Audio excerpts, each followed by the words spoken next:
کہ کیا اس معاشرے کے اندر جب اللہ کے نبی نے اس دین کی بنیاد رکھی تھی وہاں پر عورتوں کے حالات کیسے تھے؟ وہاں اس وقت عورتوں کی منڈیاں لگا کرتی تھی، بچیوں کو زندہ درگور کیا جاتا تھا۔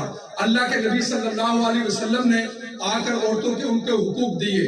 اللہ کے نبی صلی اللہ علیہ وسلم نے اسلام نے بچوں کے حقوق کی بات کی، کہا کہ اس کی حیثیت یہ ہے کہ اگر یہ بیٹی ہے تو یہ تمہاری عزت ہے، بہن ہے تو یہ تمہاری آبرو ہے، اگر یہ تمہاری بیوی ہے تو اس کا خرچہ تمہاری ذمہ داری ہے، اور اگر یہ ماں ہے تو اس کے قدموں تلے جنت ہے۔ اسلام نے 14 سال پہلے عورتوں کے حقوق کی بات کی۔ اللہ کے نبی نے فرمایا کہ جو شخص 2 جوان بچیاں کر کے ان کی تربیت کر کے ان کی شادی کرتا ہے، میں آج محمد عربی ان کی جنت کی بشارت کا اعلان کرتا ہوں۔ آپ مجھے یہ بتائیں کہ آج اسلام آباد کے اندر یہ کون لوگ ہیں جو عورتوں کے حقوق کے اوپر یہ پروپیگنڈا کر رہے ہیں؟ اللہ کے نبی کے پاس قیدی لائے گئے، آپ کی طرف ایک بچی کو لایا گیا۔ اللہ کے نبی نے حضرت بلال حبشی سے کہا کہ یہ میری نبوت کی چادر اس بچی کے سر پر رکھ دو۔ حضرت بلال نے فرمایا کہ یا رسول اللہ یہ تو کافر کی بیٹی ہے۔ اللہ کے نبی نے فرمایا اے بلال، بیٹی بیٹی ہوتی ہے چاہے کافر کی ہو یا مسلمان کی ہو۔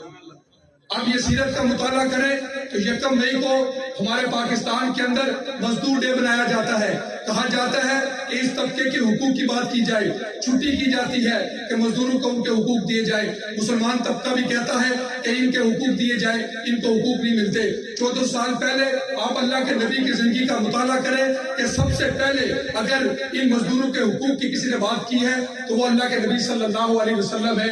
اس سے پہلے اس طبقے کی بات کسی نے نہیں کی۔ جب مزدور کے طبقے کی اگر آواز پہ بنا ہے تو وہ اسلام بنا ہے۔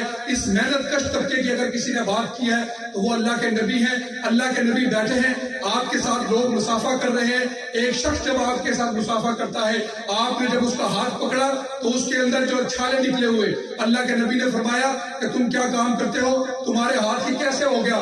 انہوں نے کہا کہ میں مدینہ کے بازار کے اندر وہاں پر پتھر کوڑ کر اپنی محنت مزدوری کر کے اپنے بچوں کے لیے رزق کماتا ہوں۔ اللہ کے نبی صلی اللہ علیہ وسلم